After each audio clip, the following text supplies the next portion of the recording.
Very good morning all of you. मैं Aziz sir अपने YouTube channel maths academy by Aziz sir में सारे student and viewer का most welcome करता हूं।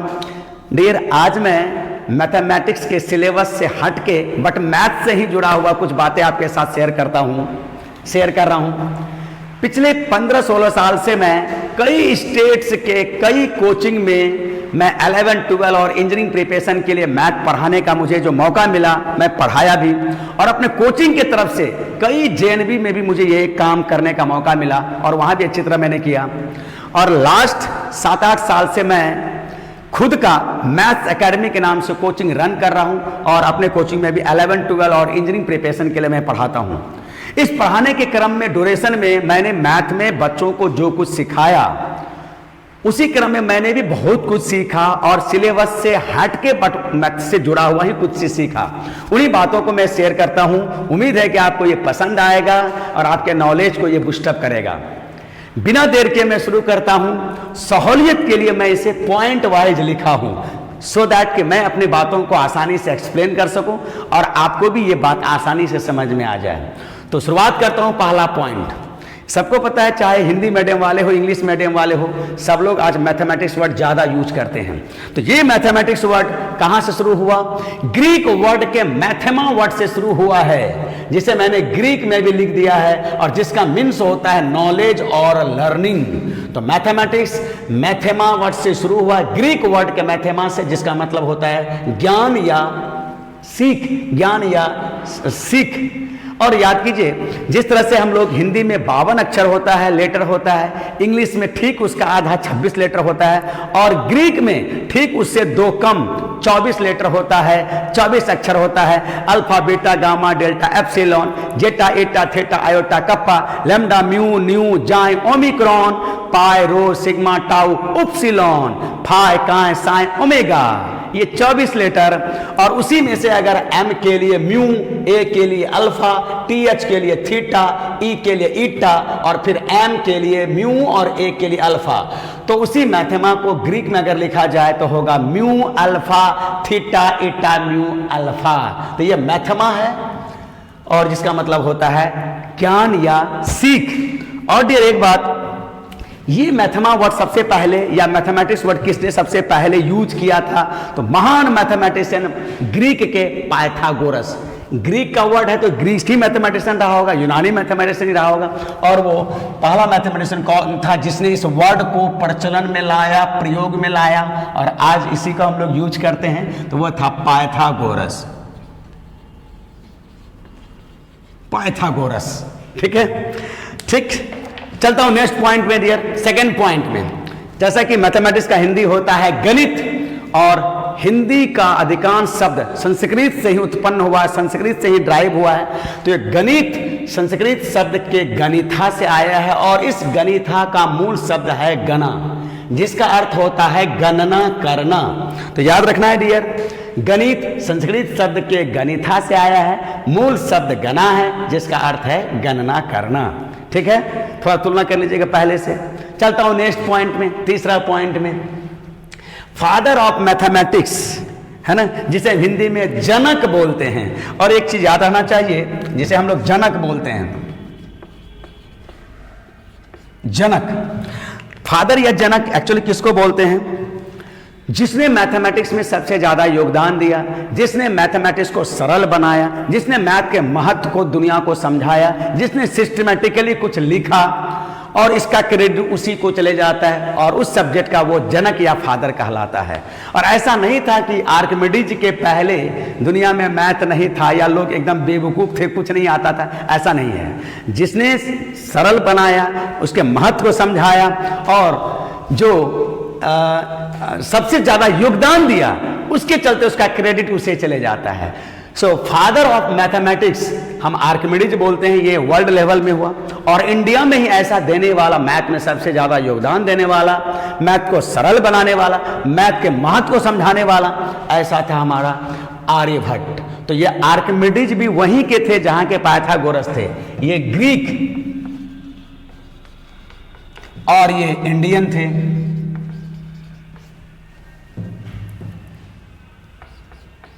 इंडियन, ठीक है। So father of mathematics in world हम बोल सकते हैं आर्किमिडीज। डियर याद रहे कि भले ही आप हिंदी मीडियम के हो, बहुत बड़ा बड़ा अंग्रेजी नहीं है, छोटा छोटा ही अंग्रेजी है, थोड़ा ध्यान से सुनने से अंग्रेजी समझ में आ जाएगा। Archimedes and Aryabhatta both are said to be the father of mathematics, ठीक है। चलता हूं नेक्स्ट पॉइंट में। मैथमेटिक्स डियर लास्ट में एस है, स्वाभाविक है, हम लोग जानते हैं कि जिसके लास्ट में एस होता है वो प्लूरल होता है, बट कंफ्यूज मत रहिए, यहां मैथ में सिंगुलर और प्लूरल दोनों होता है। अब कहां सिंगुलर कहां प्लूरल, तो जब हम मैथमेटिक्स को सब्जेक्ट के रूप में, विषय के रूप में प्रयोग करते हैं तो वो सिंगुलर होगा, और जब मैथमेटिक्स का हम थोड़ा हिंदी गणना के रूप में करते हैं, कैलकुलेशन के रूप में करते हैं, तो उस केस में मैथमेटिक्स प्लूरल हो जाता है। जैसे मैं एक छोटा एग्जांपल ले रहा हूं, mathematics is a very easy subject, mathematics is very hard subject, तो इस तरह से हम बोलेंगे इजी हार्ड सब्जेक्ट, तो उसके पहले इज आया है और वो तब वो सिंगुलर हो गया। और फिर मैं अगर ऐसा बोलूं, mathematics are, my mathematics are not so good, my mathematics are very poor, तो my mathematics are not so good, my mathematics are very poor, मतलब मेरा गणना, मेरा कैलकुलेशन थोड़ा कमजोर है, बहुत अच्छा नहीं है, और तब इस केस में ये प्लूरल हो जाएगा। सो मैथमेटिक्स सिंगुलर प्लूरल दोनों होता है, सब्जेक्ट के लिए सिंगुलर और कैलकुलेशन के लिए प्लूरल होता है। चलता हूं नेक्स्ट पॉइंट में dear, point number 5। Mathematics science है या आर्ट्स है, कई बार स्टूडेंट हमसे पूछते हैं, तो मैं बताना चाहता हूं कि मैथमेटिक्स साइंस के साथ साथ आर्ट्स भी है, क्योंकि आप देखोगे 11-12 के सिलेबस में ये कंपलसरी में भी दिया है, ध्यान दीजिए, कंपलसरी ऑप्शनल में भी ये आर्ट्स में दिया है। तो आप 11-12 के सीबीएसई या बिहार बोर्ड के सिलेबस में जाके देखोगे, और तो और मैथ से लोग बीए भी करते हैं, एमए भी करते हैं, मैथ वही पढ़ना पड़ता है जो बीएससी वाले को पढ़ना पड़ता है, जो एमएससी वाले को पढ़ना पड़ता है, बस थोड़ा सा अंतर है कि अगर ऑनर्स पेपर के साथ सब्सिडरी में अगर फिजिक्स केमिस्ट्री है तो वह बीएससी या एमएससी कहलाता है मैथ से, और अगर मैथमेटिक्स ऑनर्स पेपर के साथ साइड में सब्सिडरी में आर्ट्स पेपर, हिस्ट्री हो गया, ज्योग्राफी हो गया, पोल साइंस हो गया, या फिर इंग्लिश हो गया, तो ऐसे में हम उस ऑनर्स को हम आर्ट्स में बोलते हैं। तो मैथमेटिक्स बीएससी में भी होता है, बीए में भी होता है, एमएससी में भी होता है, एमए में भी होता है। सो मैथमेटिक्स साइंस और आर्ट्स दोनों में आता है डियर, याद रखना है। चलता हूं नेक्स्ट पॉइंट 6 में। बहुत जगह आपको MATHS मिलेगा मैथ्स, और बहुत जगह आपको बिना एस वाला मिलेगा MATH। अब कौन सा सही है कौन सा गलत है, तो मैं बताना चाह रहा हूं डियर, ये दोनों सही है।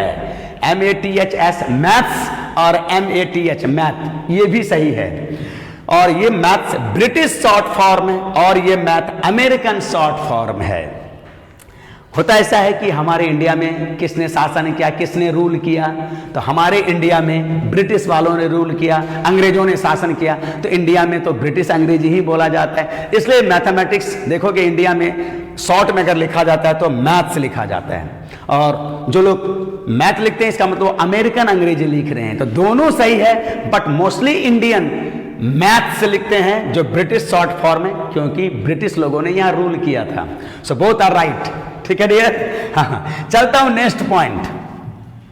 मैथ में सबसे बड़ा अवार्ड, इससे पहले मैं छोटी सी बात बता देना चाह रहा हूं, जैसे इंडिया में सबसे बड़ा अवार्ड क्या है, भारत रत्न, और पूरे वर्ल्ड में सबसे बड़ा अवार्ड क्या है, नोबेल प्राइज, जिसे 6 क्षेत्र में दिया जाता है, और वो है, ध्यान दीजिएगा, फिजिक्स, केमिस्ट्री, मेडिसिन, लिटरेचर जिसे साहित्य बोलते हैं, पीस जिसे शांति बोलते हैं, और छठा है हमारा इकोनॉमिक्स जिसे हम अर्थशास्त्र बोलते हैं। ये 6 क्षेत्र में दिया जाता है। मैथ में नोबेल प्राइज नहीं दिया जाता है, तो मैथ का सबसे बड़ा अवार्ड जिसे नोबेल प्राइज ऑफ मैथ बोला जाता है वो है फील्ड मेडल। सो डियर, जो लोग मैथ से इंटरेस्टेड है या जीके के नाम पर भी देख लो, मैथ का सबसे बड़ा अवार्ड का नाम है फील्ड मेडल, जो एक बहुत बड़े Canadian mathematician John Charles field के सम्मान में दिया जाता है। वो एक बहुत बड़ा मैथमेटिशियन थे, कनाडा के मैथमेटिशियन थे, तो उसी के सम्मान में ये फील्ड मेडल दिया जाता है।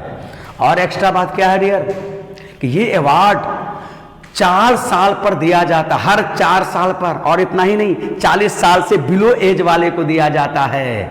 जबकि वहीं नोबेल प्राइज या भारत रत्न हर साल दिया जाता है। और नोबेल प्राइज तो किसी भी उम्र, भारत रत्न किसी भी उम्र को दिया जाता है, और तो और नोबेल प्राइज 6 क्षेत्र में दिया जाता है। तो ये 4 साल पर 40 साल के नीचे वाले को दिया जाता है। तो सोचो यार कितना टफ होता होगा ये, ठीक है। हाँ, ऐसा है कि कई बार 2-3 आदमी को मिला के दिया जाता है, तो वो अमाउंट जो है वो डिस्ट्रीब्यूट हो जाता है। तो Nobel prize of math field medal है, और ये कनाडियन मैथमेटिशियन के सम्मान में दिया जाता है। चलता हूं डियर नेक्स्ट पॉइंट में। नेशनल मैथ डे, राष्ट्रीय गणित दिवस इंडिया में बहुत पहले नहीं मनाया जाता था। ये 2012 से स्टार्ट हुआ है, और इंडिया के रिसेंट के सबसे महान मैथमेटिशियन श्रीनिवास रामानुजम के जन्मदिन पर ही, जन्मदिन को ही भारतीय गणित दिवस के रूप में मनाया जाता है, और वह दिन है 22 दिसंबर। इसी दिन इंडिया के महान मैथमेटिशियन श्रीनिवास रामानुजम का जन्म हुआ था, और ये 2012 से स्टार्ट हुआ है, पहले नहीं था। 2012 से ये स्टार्ट हुआ है, और हर साल श्रीनिवास रामानुजम जिसका जन्म 22 दिसंबर है, और उसी दिन भारत सरकार ने राष्ट्रीय गणित दिवस को घोषित किया है। तो याद रखना है नेशनल मैथमेटिक्स डे, मैथ लिखा हूं क्योंकि मैथ से ही ज्यादा यूज कर रहा हूं अब, तो याद रखना है 22 दिसंबर, ठीक है डियर। चलता हूं नेक्स्ट पॉइंट में, 9 पॉइंट में, और मैं बताना चाह रहा हूं पूरे वर्ल्ड में सबसे फास्टेस्ट एंड सबसे करेक्ट कैलकुलेशन करने वाली वह महिला जो बड़े से बड़े संख्याओं और कई अंकों वाली संख्याओं का जोड़ घटा गुना ही नहीं, वर्ग वर्गमूल, घन घनमूल, अंग्रेजी में जैसे square square root, cube cube root, कोई पावर या कोई रूट निकालना हो तो बिना पेन पेपर के, बिना कैलकुलेटर के, बिना कंप्यूटर के सेकंडों में कैलकुलेट कर देती थी। यह पूरे दुनिया के मैथमेटिशियन के लिए अचंभित और अजूबा बात था। किसी भी कैलकुलेशन में आज तक इसने मिनट नहीं लिया, सेकंडों में किया। और ऐसे महान महिला हमारे इंडिया के लिए जिसे हम लोग प्राउड करते हैं, उस महिला का नाम है शकुंतला देवी, जिसे इस फास्ट और करेक्ट कैलकुलेशन के चलते उसे द ह्यूमन कंप्यूटर के नाम से जाना जाता है। मैथ की दुनिया में एक फास्ट और जो कि कंप्यूटर को भी हरा दिया। ऐसा 1-2 एग्जाम्पल जो मुझे याद आ रहा, मैं आपसे शेयर करना चाह रहा हूं। 10-10 अंकों वाली, ध्यान दीजिएगा, 10-10 अंकों वाली, सॉरी 13-13 अंकों वाली, 13-13 अंकों वाली दो संख्याओं का गुना मात्र 26 सेकेंड में कर दिए। 13-13 मतलब 26 अंकों वाली संख्याओं का गुना मात्र, ध्यान दीजिए, 26 सेकेंड में करके दुनिया में तहलका मचा दिया।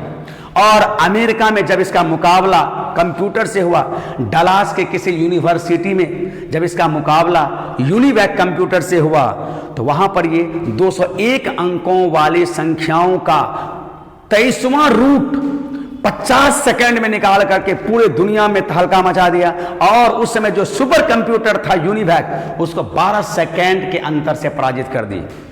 और इस लिहाज से पूरे दुनिया में ये चर्चित हो गई और इसे ह्यूमन कंप्यूटर का संज्ञा दिया गया। और डियर, विशेष अगर जानना हो तो आप प्लीज गूगल में चले जाओ भाई, बहुत सारी बात मिलेगा। बहुत सारा अवार्ड भी मिला है इसे, रामानुजम मैथमेटिकल जीनियस अवार्ड मिला, और फिर आप Guinness book of world record में भी इसका नाम दर्ज हुआ। कई लाइफ टाइम अचीवमेंट भी मिला इसे, कई सारा अवार्ड मिला है। आप सोचिए ना, जिस कैलकुलेशन करने के लिए हम पेन का यूज करते हैं, कैलकुलेशन का यूज करते हैं, without using pen paper, without using calculator and without using computer, किसी भी कैलकुलेशन को मिनट नहीं ली, इसने सेकंडों में कर दिया। ये बहुत मिराकल है, मिराकल, चमत्कार है। और इस वजह से इसे ह्यूमन कंप्यूटर बोला जाता है डियर। और याद रहे डियर, इन दोनों के बारे में, ये रामानुजम, श्रीनिवास रामानुजम और शकुंतला देवी, ये दोनों पर पिक्चर बना हाल फिलहाल में। श्रीनिवास पर हॉलीवुड वालों ने एक पिक्चर बनाया जिसका नाम था the man who knew infinity, the man who knew infinity, वो आदमी जिसने अनंत को जान लिया। और शकुंतला देवी पर हाल ही फिलहाल में, आज 24 जुलाई को मैं ये वीडियो शूट कर रहा हूं, पिछले साल 31 जुलाई को अमेजन प्राइम पर शकुंतला देवी का एक बायोपिक, उसके जीवनी पर बनी पिक्चर रिलीज हुआ था। अभी 1 साल भी नहीं हुआ है। उसके जीवनी पर, उसके बचपन की कहानी पर बायोपिक रिलीज हुआ है और उसके मेन भूमिका में है विद्या बालन। तो हमें लगता है कि जो लोग मैथ से जुड़े हैं इसे देख लेना चाहिए। ये हमें प्रेरणा देगा, थोड़ा प्रेरित करेगा, थोड़ा उत्साहित करेगा और हमें कुछ ऐसा करने के लिए बाध्य करेगी। तो ये दोनों पर पिक्चर बना है, एक ने हॉलीवुड बनाया, एक ने बॉलीवुड में बनाया गया है। ठीक है, चलता हूं नेक्स्ट पॉइंट में डियर। हाँ डियर, 9 पॉइंट के बाद यहां 10वां पॉइंट में लिखा हूं, या मैथ में समीकरण ना हो, ये तो मुश्किल और असंभव वाली बात है। मैथ का जो भी चैप्टर पढ़ें सब जगह आपको समीकरण से परिचय होगा। और तो मैथ में एक इक्वेशन आया जिसे मैथ का सबसे खूबसूरत इक्वेशन की उपाधि दिया गया है, the most beautiful equation of mathematics. और वो इक्वेशन है डियर, ये देख लो, e⁻i pi plus 1 is equal to 0। इसे हम बोलते हैं मैथमेटिक्स का सबसे खूबसूरत समीकरण, the most beautiful equation of mathematics. और इसे देने वाला कौन थे? महान मैथमेटिशियन यूलर। ये स्विट्जरलैंड के मैथमेटिशियन थे, ये स्विस मैथमेटिशियन थे। और डियर, अब ये समीकरण 10 क्लास से बिलो वाले को समझ में नहीं आएगा। वैसे भी मैं बता दूं, ये मैं जो वीडियो बना रहा हूँ ये 11, 12 और उससे नीचे वाले के लिए, हायर क्लास वाले के लिए बहुत ज़्यादा है। वैसे कुछ जो लोग इंटरेस्टेड हैं देख सकते हैं आप। ठीक है, तो ये जो इक्वेशन है 10 क्लास से नीचे वाले के लिए नहीं है। हाँ, जो लोग 11 पास हैं, जो 12 में हैं, उनके लिए इक्वेशन है, क्योंकि इसमें कुछ वर्ड आपको 11 में या 10 में नहीं बताया जाएगा। इसमें पाई तो आप समझ रहे हो, 0 समझ रहे हो, 1 समझ रहे हो, लेकिन ये एक दूसरा आया ई और एक आया आई। इसे हम आयोटा बोलते हैं, ग्रीक लेटर आयोटा, जैसे पाई होता है वैसे आयोटा है। तो पाई तो अपरिमेय संख्या है, इरेशनल नंबर है, बट कैलकुलेशन को आसान बनाने के लिए हम इसको लिखते हैं 3.14। और ये भी एक अपरिमेय संख्या है, लेकिन इसका नाम है चर घातांक की संख्या। अंग्रेजी में हम इसे एक्सपोनेंशियल नंबर बोलते हैं। अंग्रेजी में एक्सपोनेंशियल नंबर और हिंदी में चर घातांक है। लेकिन नाम भले ही चर घातांक या एक्सपोनेंशियल नंबर हो, लेकिन होता है ये अपरिमेय, इरेशनल। पाई की तरह ये भी एक इरेशनल नंबर है और इसका लमसम वैल्यू होता है 2.71। और जो डिटेल में पढ़ना चाह रहे हैं वो 11, 12 वाले स्टूडेंट पढ़ते हैं। और ये आई, जिसे आयोटा बोला जाता है, ये स्क्वायर रूट ऑफ -1 के वर्गमूल को आई से विभाजित किया जाता है, जिसे आयोटा बोला जाता है। और जो 11 में मैथ पढ़ते हैं, एक चैप्टर है कॉम्प्लेक्स नंबर, वहां से इसे परिचय होगा और वहां बिना इसके चैप्टर तो शुरुआत होता ही नहीं है जी। तो ये चैप्टर जिसमें ये 2 नया है और ये 11, 12 वाले स्टूडेंट पढ़ते हैं, तो 11, 12 वाले स्टूडेंट को ये इक्वेशन ज़्यादा समझ में आया। और अगर जो लोअर क्लास के हैं वो भी याद रख सकते हैं। इसे मैथ का सबसे खूबसूरत इक्वेशन कहा जाता है डियर। ठीक है, चलता हूं नेक्स्ट पॉइंट में। हाँ डियर, चलता हूं आप नेक्स्ट पॉइंट की ओर।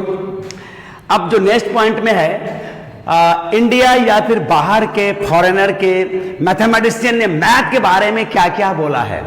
वैसे तो हजारों तो नहीं, सैकड़ों मैथमेटिशियन जो इंडिया के या बाहर के मिलाकर के हैं, मैथ के बारे में कुछ न कुछ अपनी राय दिए हैं। तो मैं उन मैथमेटिशियन के बातों को यहाँ लिखा हूँ या फिर बोलना चाह रहा हूँ या शेयर करना चाह रहा हूँ, जो थोड़ा सरल है, आसानी से सबको समझ में आने वाला है और छोटा भी है, सरल भी है और एकदम हिंदी मीडियम वाले स्टूडेंट को भी आसानी से ये याद रहने वाला भी है, समझ में आने वाला भी है और थोड़ा अच्छा भी लगेगा। तो उन्हीं बातों को मैं स्टार्ट कर रहा हूँ। डिफरेंट समय में महान मैथमेटिशियन ने मैथ के बारे में क्या क्या बोला है। तो स्टार्ट करता हूं अपने प्राचीन ऋषि मुनि की परंपरा से। 1350 ईसा पूर्व, 1350 बीसी की बात बोलता हूं। हमारे एक आचार्य लगद मुनि थे जो अपने ज्योतिष ग्रंथ के वेदांग ज्योतिष में मैथ के बारे में क्या लिखते हैं, जरा सुनिए। यथा शिखा मयूराणां नागानां मणियो यथा तद वेदांग शास्त्राणां गणितं मूर्धिन वर्तते। फिर से सुनिए, यथा शिखा मयूराणां नागानां मणियो यथा तद वेदांग शास्त्राणां गणितं मूर्धिन वर्तते। अर्थात, हालांकि मैं यहां पर 1 नंबर पॉइंट में लिखा हूं इसको, लेकिन बस शुरुआती एक वर्ड लिखा हूं और आखिरी के 2 वर्ड लिखा हूं, बस ये पहला वाला।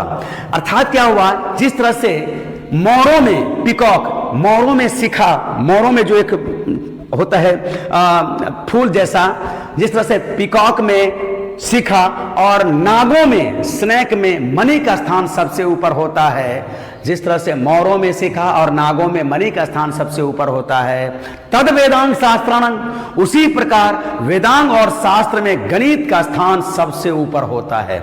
अब सोचिए 1350 ईसा पूर्व मैथ के बारे में हमारे लगद मुनि क्या राय रखते हैं, क्या अनुभव देते हैं लोगों को। वेदांग में और शास्त्रों में गणित का स्थान सबसे ऊपर है। यह था हमारे लगद मुनि का सोच, अनुभव। और ठीक तो नहीं, बहुत समय बाद 9वीं शताब्दी में इसके बीच में बहुत सारा मैथमेटिशियन आए। जैसे कि आपको मैं बताऊं कि बौधायन आए, आर्यभट्ट फर्स्ट, आर्यभट्ट द्वितीय आए, भास्कराचार्य फर्स्ट, भास्कराचार्य द्वितीय आए, ब्रह्मगुप्त आए, वराहमिहिर आए, भास्कर ये महावीराचार्य आए, बुद्ध आए। और एक बात, जैन धर्म के संस्थापक महावीर और बुद्ध धर्म के संस्थापक गौतम बुद्ध, ये दोनों धर्म के संस्थापक के साथ साथ दोनों बहुत बड़े मैथमेटिशियन भी थे, याद रखना है स्टूडेंट। और उसके बाद प्रेजेंट समय में श्रीनिवास रामानुजम थे, उसके बाद वशिष्ठ नारायण थे, और फिर मैथमेटिशियन फास्ट कैलकुलेट करने वाले शकुंतला देवी, ये सब हमारे महान मैथमेटिशियन। तो इन सबों का न कुछ तो जरूर दिया। जो आसान है, जो सरल है, मैं उसी को शेयर कर रहा हूं। तो पहला वाला था लगद मुनि वाला, और दूसरा है 9वीं शताब्दी के जैन मैथमेटिशियन महावीराचार्य या महावीर क्या लिखते हैं मैथ के बारे में।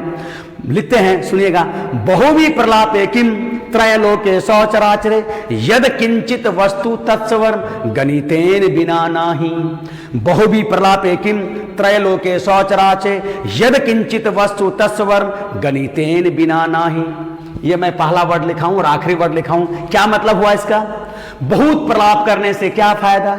इस चराचर तीनों लोक में कोई वस्तु ऐसा नहीं जिसमें गणित नहीं है। इस चराचर जगत में कोई भी वस्तु है तो वो बिना गणित का नहीं है। चाहे वो जीवित हो, चाहे वो सजीव हो या निर्जीव हो, चाहे वो लिविंग हो या नॉन लिविंग हो, सब में गणित है। ऐसा उसका सोच था, और ये हम फील कर सकते हैं अभी, चाहे सजीव हो या निर्जीव। ये तो हम लोग अभी न्यूटन वाले नियम में पढ़ते हैं कि ब्रह्मांड का हर एक कण एक दूसरे को आकर्षित करता है। ये सब में आकर्षण करने वाला शक्ति वो कैसे कैलकुलेट करते हैं? तो ड्यू टू मैथमेटिक्स। तो उनकी ये सोच था। 9वीं शताब्दी में महावीर ने मैथ के बारे में क्या बोला। और बहुत सारे मैथमेटिशियन, मैंने बोला कितने इतने मैथमेटिशियन हमारे मैथ में हुए, ये तो महान थे। बीच में और भी बहुत सारे मैथमेटिशियन आए। और अब चलते थोड़ा foreigner mathematics, Karl Frederick Gauss, जो एक जर्मनी के महान मैथमेटिशियन, महान स्कॉलर मैथमेटिशियन हुए, वो मैथ के बारे में क्या लिखते हैं। तीसरा में, mathematics is the queen of science. Mathematics is the छूट गया, कोई बात नहीं, queen of science. Gauss, Karl Frederick Gauss, और ये जर्मनी के थे, ध्यान दीजिए। और ये 10 क्लास के 10वें पेज में एक फोटो दिया है। बिहार या फिर सीबीएसई वाले, बिहार बोर्ड वाले 10 क्लास के 10वें पेज में देखोगे गॉस का एक फोटो दिया है। और उसमें ये लाइन तो नहीं लिखा है, लेकिन क्या लिखा है गॉस के बारे में, कि गॉस को ही गणितज्ञों के राजकुमार कहा जाता है। गणितज्ञों के राजकुमार, prince of mathematics, prince of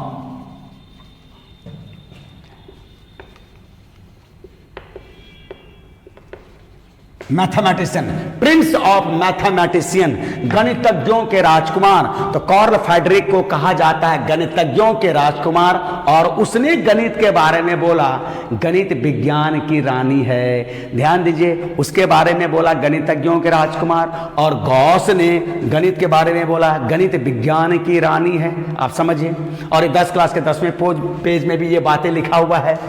चलता हूं नेक्स्ट पॉइंट में, चौथे नंबर में। एक महान मैथमेटिशियन यूके का, यूनाइटेड किंगडम का मैथमेटिशियन आए, उसका नाम था रोजर बेकन। और उसने मैथ के बारे में क्या लिखा? Math is the gateway and key to the other science. Gateway and key to the other science.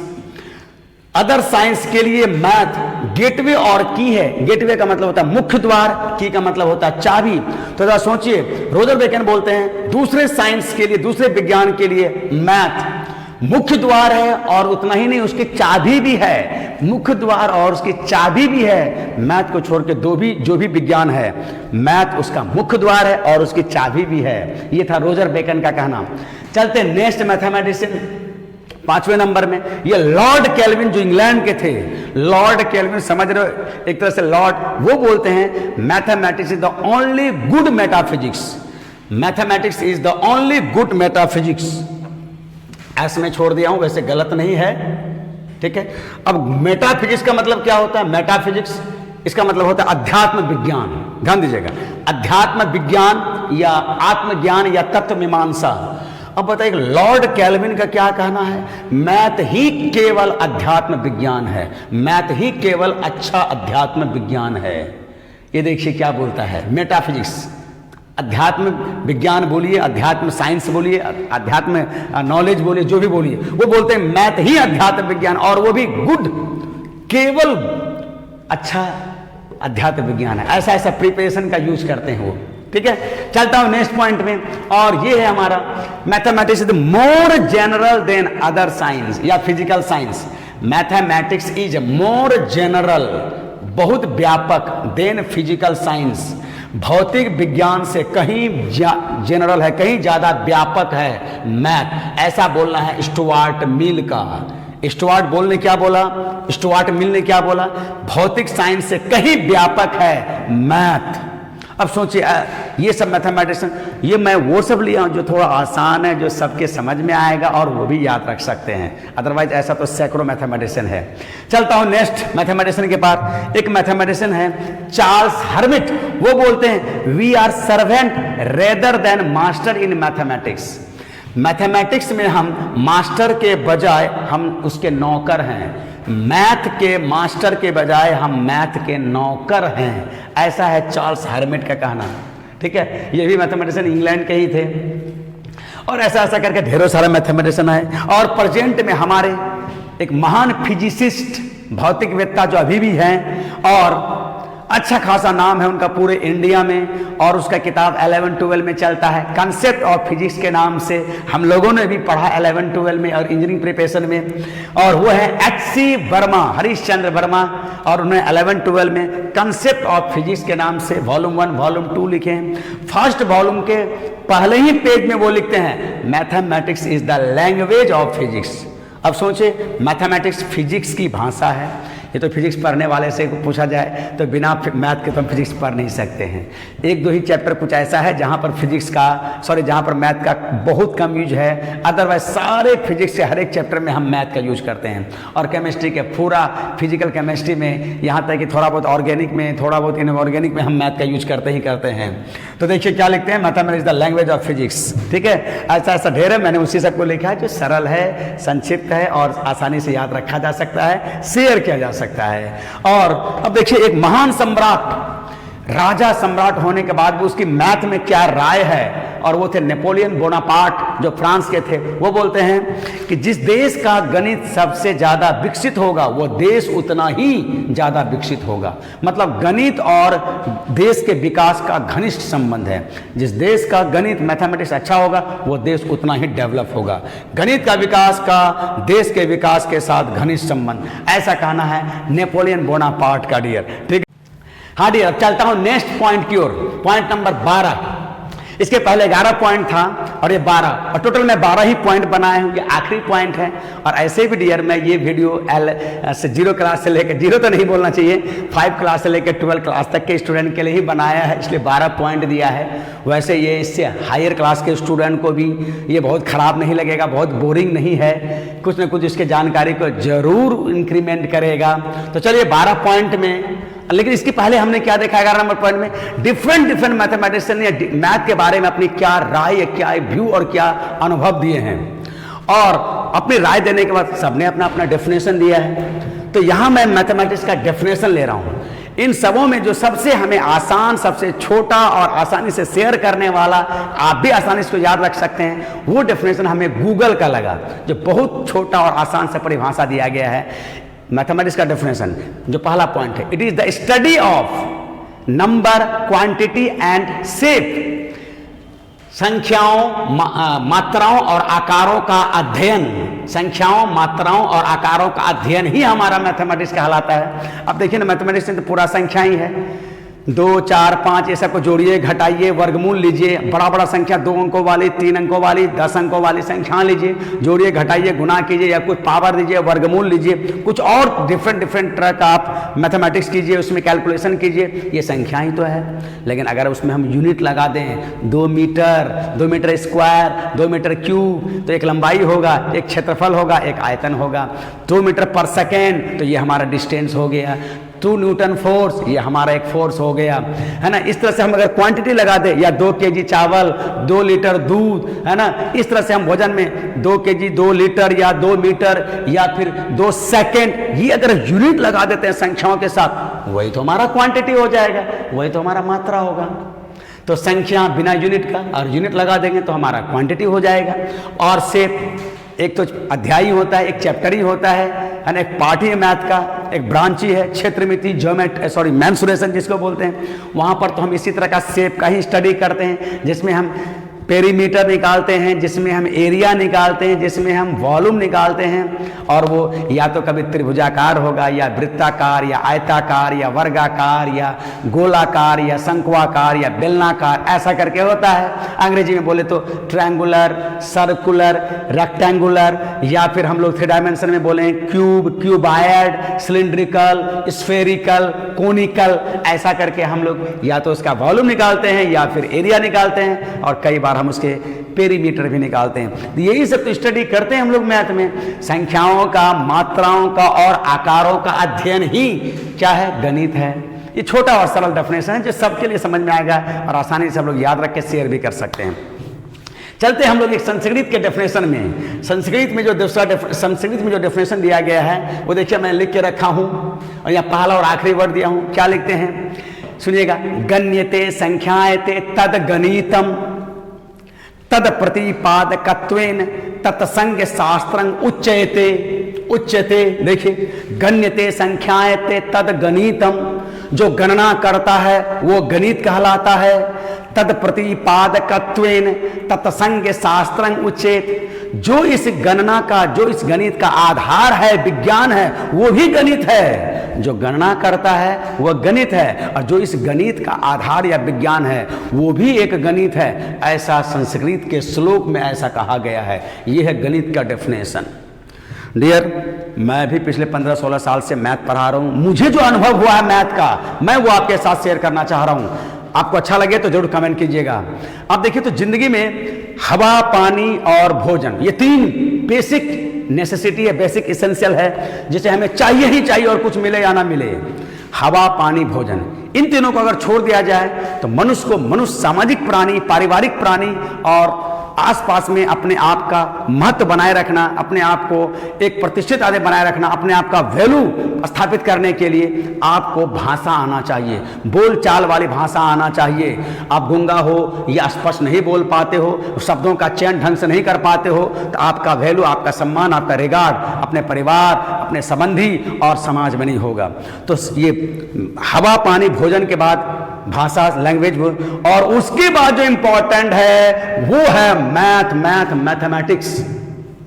अगर इस भाषा के बाद अगर मैथमेटिक्स जिसका ठीक है, और ये मैथमेटिक्स चाहे स्कूल लेवल का हो, किताब का हो, सिलेबस का हो, या फिर डे टू डे लाइफ का मैथमेटिक्स, अगर आपको सब्जेक्ट का या क्लास का या सिलेबस का मैथ बहुत नहीं भी आता है, लेकिन डे टू डे लाइफ वाला मैथ अगर आता है, तो वो आदमी अपने परिवार में, अपने सगे संबंधी में, अपने रिलेटिव में, फ्रेंड सर्किल में और अपने समाज में अपना एक वेट बनाता है, अपना एक मान सम्मान बनाता है। वो हर जगह रिपोर्टेड होता है, हर जगह रिगार्डेड होता है, हर जगह उसकी सम्मान होता है। आप जरूर इस बात को फील कर सकते हैं कि जिसका लैंग्वेज, जिसका भाषा ठीक ठाक है, जो अच्छे से शब्दों का चयन करता है, बातचीत करने का स्टाइल उसका अच्छा है, और जिसका मैथ ठीक ठाक है। अरे छोटा मोटा math day to day life में हम सुबह उठने से लेकर शाम तक दिन भर में जो कुछ हम करते हैं, एवरीथिंग में मैथ है, एवरीथिंग में। क्योंकि महावीराचार्य ने बोला ही है, कोई ऐसा वस्तु इस चराचर में नहीं है जो गणित के बिना संभव है। तो मेरी भी यही राय है कि दुनिया में अगर मनुष्य के लिए दूसरा सबसे इंपॉर्टेंट चीज है, हवा, पानी, भोजन के बाद दूसरा, पहला तो मैंने बोला भाषा,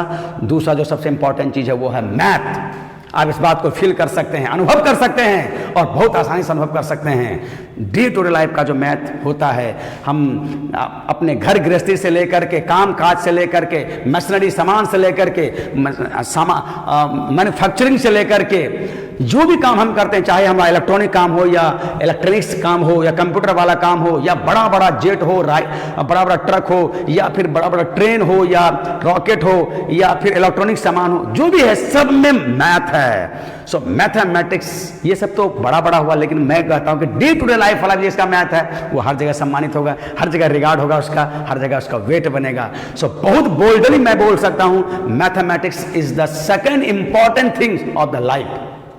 लैंग्वेज के बाद इन तीन को तो मैं मानता हूं, ये तीन तो चाहिए ही चाहिए, हवा पानी भोजन, एयर वाटर एंड फूड चाहिए ही चाहिए। इन तीनों के अलावा जो मैं यहां से स्टार्ट कर रहा हूं लैंग्वेज, और दूसरा है mathematics. So we can say mathematics the second important things of the life.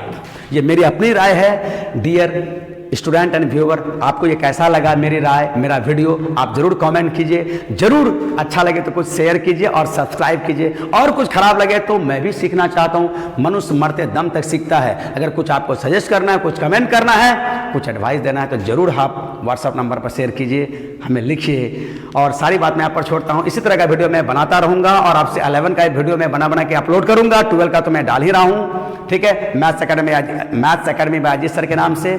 तो मिलता हूं बहुत जल्दी इसी तरह के वीडियो के साथ और 11 का सिलेबस के वीडियो के साथ। तब तक के लिए गुड डे।